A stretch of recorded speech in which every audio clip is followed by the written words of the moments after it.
दोस्तों, कभी कभी जीवन हमें ऐसी खोज पर भेज देता है जहाँ उत्तर बाहर नहीं अंदर मिलते हैं, और वही खोज किसी साधक को सद्गुरु के चरणों तक ले आती है। आज हम आपको ले चल रहे हैं बिहार की राजधानी पटना में स्थित सद्गुरु धाम आश्रम, जहाँ साधना केवल अभ्यास नहीं बल्कि आत्मा का साक्षात्कार बन जाती है, जहाँ शिष्य और सद्गुरु का संबंध शब्दों से नहीं अनुभव से जुड़ता है। ये कोई साधारण स्थान नहीं, ये चेतना का द्वार है, जहाँ आते ही मन शांत होता है और जीवन को नई दिशा मिलती है। दोस्तों, इस आश्रम के संरक्षक हैं महात्मा मनमोहन दास जी, जिनका पूर्व नाम था मोनू कुमार सिंह। लेकिन सद्गुरु स्वामी कृष्णानंद जी महाराज से दीक्षा प्राप्त करने के बाद उनका जीवन ही नहीं, उनका अस्तित्व भी बदल गया। उनकी यात्रा किसी साधारण राह से नहीं आई, ये आत्मा की खोज थी जो सद्गुरु के चरणों में आकर पूर्ण हुई। आज उनका जीवन इस बात का प्रमाण है कि जब शिष्य तैयार होता है तो गुरु स्वयं मार्ग दिखाते हैं।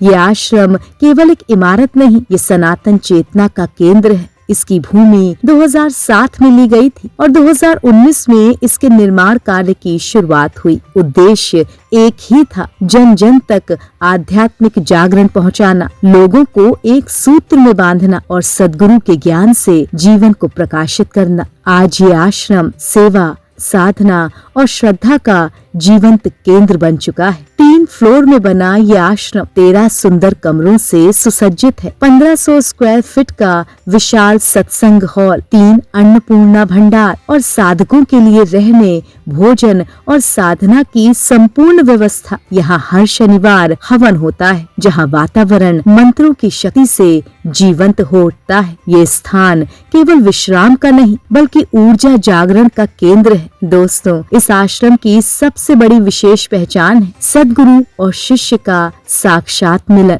ये वो पथ है जहाँ गुरु केवल मार्गदर्शक नहीं बल्कि जीवंत उपस्थिति बन जाते हैं। यहाँ आने वाला हर साधक अपने भीतर ऊर्जा का प्रवाह महसूस करता है, मन हल्का होता है, हृदय भरता है और आत्मा अपने वास्तविक स्वरूप की ओर बढ़ने लगती है।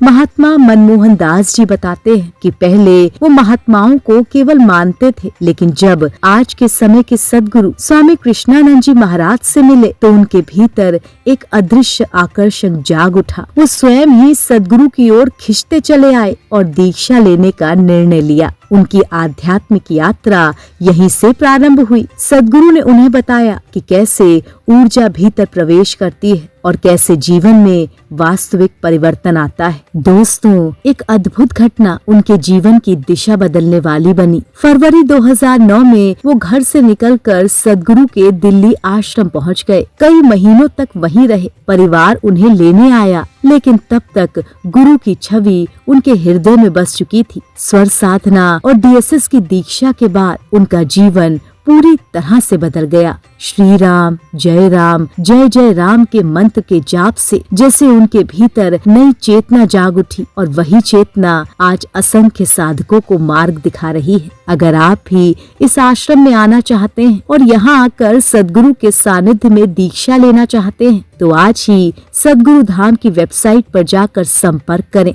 चलिए महात्मा मनमोहन दास जी से जानते हैं कि यहाँ तक कैसे पहुँचा जाए।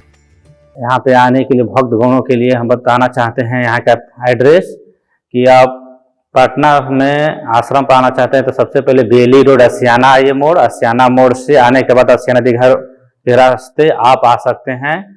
और अगर आप आते हैं दीघा से तो दीघा असियाना रोड में आने के बाद नाला पे ही उतरना है और नाला से उतरने के बाद आपको पाटलिपुत्रा क्लब है मेन रोड पर, उसके बगल में आश्रम है सद्गुरु धाम आश्रम, सद्गुरु स्वामी कृष्णानंद जी महाराज का के द्वारा संचालित है।